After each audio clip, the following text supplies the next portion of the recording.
guys, and welcome back. If you're watching this video, I'm going to go out on a limb and say that you're not watching it for my handsomely rugged good looks. What I am going to say is that you guys have the same passion that I have, and that's for woodworking. Let me break it to you. We've got a dangerous hobby. So I'm going to do a two-part series, part one being today for this week's show on PPE. If you don't know what PPE is, it's this right here, personal protective equipment. So I'm going to show you some of the types of PPE that I use in my shop and some that you should be using in your shop as well. So let's get right at it.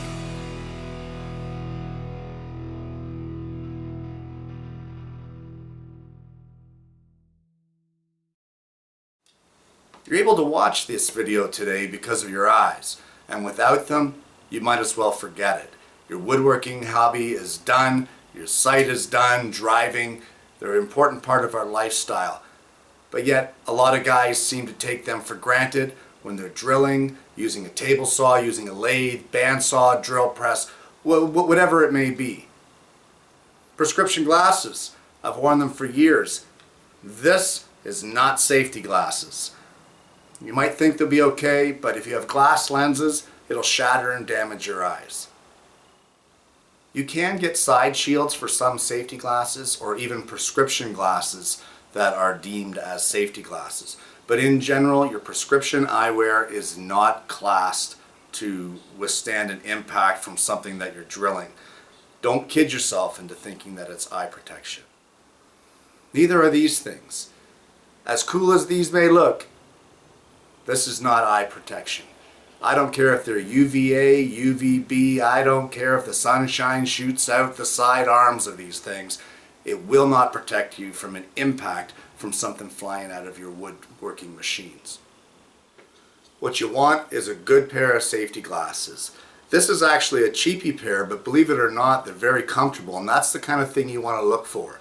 They give great coverage around the side of the eyes and side shields, almost tight to my temples, so that nothing can get up in between. They're comfortable fitting, and I can wear them for a very long time without them interfering in what I do. This actually is a pretty good pair, and I don't mind wearing them. Make sure you're protecting your eyes whenever you're doing anything with power tools or even hammering. Hammering is one of the areas where guys don't believe they need eye protection, but all it takes is for one piece of steel to come flying off that cold chisel and you know why that you should be wearing eye protection. Still on the subject of protecting our eyes, we have this, the full face shield. I use a full face shield when it comes to things with high RPMs. More specifically, the table saw and the wood lathe. I see a lot of videos on YouTube with guys using their lathe and no face shield. They have safety glasses. Nice to protect your eyes, guys, but you've left everything else wide open. And all it takes is for one piece to fly off there and take a tooth out or worse, and you wish you had one of these.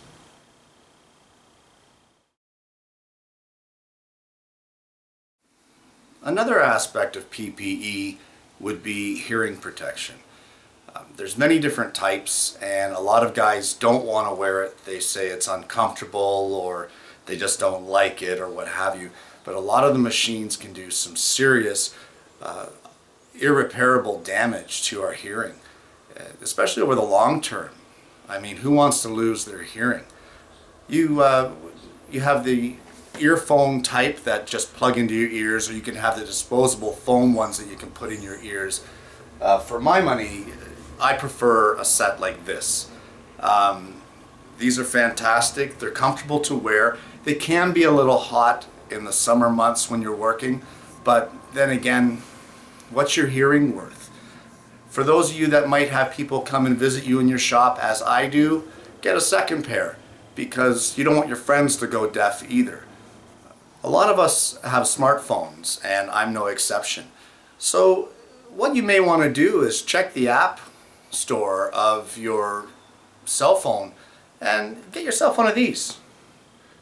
This is just a simple free decibel reader.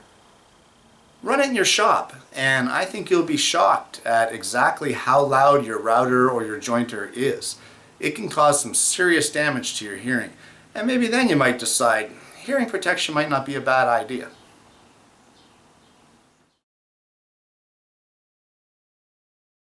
One of the areas that a lot of people seem to neglect when they're working in the shop is your respiratory health. The equipment that we use kicks up a lot of dust. It's airborne, you can't help but breathe it in. And if some of you think that those silly little paper masks with that metal clip that goes over your nose and the two little blue rubber bands is going to help you, and might help a little bit, but really it's doing squat. You need to get a half decent dust mask. Whether it be one like this that has the seal around the mouth and nose area, or whether it be a full-size respirator, that's your choice. I use this one and I'm happy with it. It does a great job. It has a replaceable filter, and I'm able to just wash out the filter, but over time that filter will get worn. You should look for one that will take at least 1 micron for the dust. That'll keep the finer particles out of your lungs. This stuff is deadly, and over long-term exposure it can cause you a lot of respiratory problems.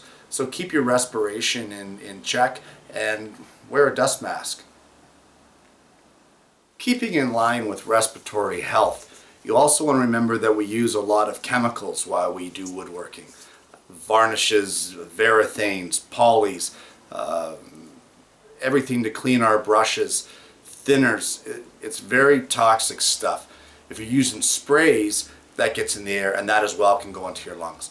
So you want to be looking at one of these. A cartridge respirator, again, one that will seal around the mouth and nose area. And these particular cartridges are good for petroleum-based items. So, you know, your varnishes and whatnot. This is a great unit. I love it. They're fairly inexpensive. A couple things you want to remember, both with the dust variety and with the cartridge variety, is one thing is with the dust variety, you should be wearing this not only with power sanding, but remember that sanding on a lathe is also a form of power sanding. It's a huge contributor to particles in the lungs.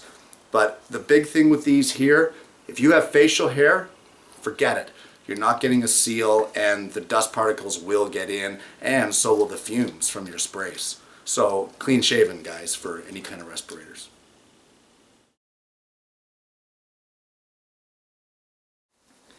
And again, in line with the chemicals that we use in the shop.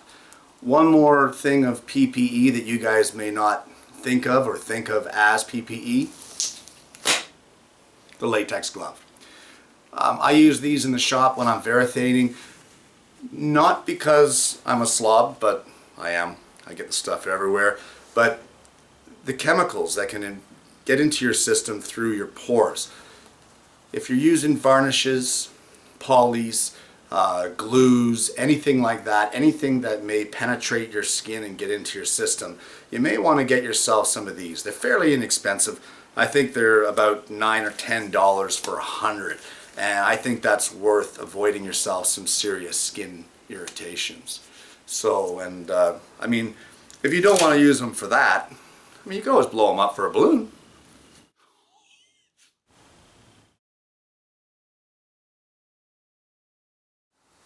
Okay, so that's all I'm really going to talk about for this week. Next week in part 2, I'm going to go into some different types of PPE. Again, some people may say, that's not PPE, but believe you me, in my mind it is. Anything that you wear or any device that you use to keep yourself safe is PPE. So just in recap, safety glasses or a shield to keep your eyes right where they belong and working correct. Hearing protection, both for you and people in your shop, to keep yours and their hearing in check. Dust masks for power sanding, especially on the lathe. Again, some guys forget about that, but definitely a dust mask. Cartridge style respirators for any kind of fumes, toxic vapors or what have you. Again, cartridge respirators. Clean shaven, make sure you get a good seal. And lastly, the latex glove. Keep the stuff out of your pores. Guys, join me next week for part 2 on personal protective equipment. I hope you've enjoyed this week's video. Thanks for watching, and I'll see you next week.